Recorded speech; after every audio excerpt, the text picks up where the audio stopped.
नमस्कार, आपका nation TV Bharat में स्वागत है। मैं हूं आपके साथ प्रतिमा साहा। आइए बढ़ते हैं आज की खबरों की ओर।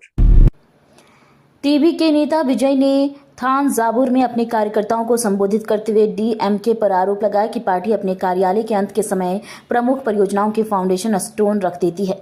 विजय ने कहा कि डीएमके ऐसा इसलिए करती है ताकि परियोजना का सही क्रियान्वयन ना हो सके और जनता तक उनका लाभ ना पहुंच पाए। उन्होंने अपने संबोधन में कार्यकर्ताओं से जागरूक रहने और पार्टी की नीतियों की आलोचना करने का आग्रह किया।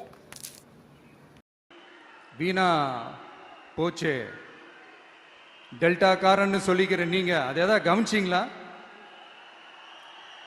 அவங்களுடைய போராட்டம் எதுக்காவது கூட போய் நின்றுக்கிறீங்களா? கூண்டாஸ்ல மட்டும் போடுவீங்க, இதானே உங்களுடைய அந்த சாதனை. பரந்தூர் பிரச்சனை உங்களுடைய உண்மையான நிலைப்பாடு என்ன? மேல்மா விஷயத்தில் உங்களோட உண்மையான நிலைப்பாடு என்ன? தமிழகத்தில் இருக்கிற எல்லா ஆறுகளையும் இணைப்போம், இந்தியாவிலேயே நாங்கள் தான் அதை பற்றி ஃபர்ஸ்ட் யோசித்தோம் அப்படின்னு பெருமையாக சொல்லிக்கிற இந்த திமுக கவர்மெண்ட் அவங்களுடைய நாக் என்னன்னு சொல்லவா? இந்த மாதிரி பெரிய பெரிய திட்டங்கள்லாம் ஆட்சிக்கு வந்த உடனே செய்ய மாட்டாங்க. அந்த ஆட்சி முடிகிற டைமில், அந்த கடைசி 6 மாதம், அந்த 1 வருஷம், அந்த 1.5 வருஷத்தில் அதுக்கான திட்டத்தை கொண்டு வருவாங்க, அதுக்கான அடிக்கலை நாட்டுவாங்க. அதுக்கப்புறம் எலெக்ஷன் வரும், தோத்துருவாங்க. கேட்டால் எங்கள் ஆட்சி தான் முடிஞ்சிருச்சே அப்படின்னு நாடகம் ஆடுவாங்க. இல்லை, நான் தெரியாமல் தான் கேட்குறேன். மக்கள் மேலே உங்களுக்கு உண்மையிலே அந்த அக்கறை இருந்துச்சுன்னா ஆட்சிக்கு வந்த உடனே இந்த மாதிரி பெரிய பெரிய திட்டங்கள்லாம் ஸ்டார்ட் பண்ண வேண்டியது தானே. அதனால் ஆட்சி முடியும் போது அடிக்கல் நாட்டுறது, ஓட்டுக்காக என்னென்னலாம் பேசுவீங்க. ஆனால் மக்கள் இதெல்லாம் நம்புறதுக்கு அவங்க ஏமாளிங்க நினச்சிங்களா? மக்களே, நம்மளுடைய ஆட்சி அமைஞ்சதும் இந்த மாதிரி பெரிய பெரிய திட்டங்கள்லாம் உடனே ஸ்டார்ட் பண்ணுவோம். அதை அந்த 5 வருஷத்துக்குள்ள அதை முடிக்கவும் ட்ரை பண்ணுவோம்.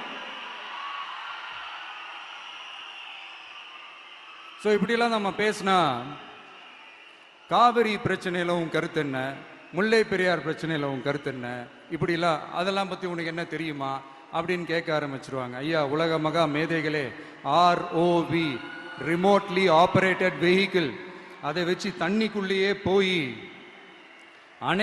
அணைகளோட உறுதித்தன்மையை ஆராய்ச்சி பார்க்குற வரைக்கும் நான் எல்லாம் தெரிஞ்சுதான் வச்சிருக்கிறேன்.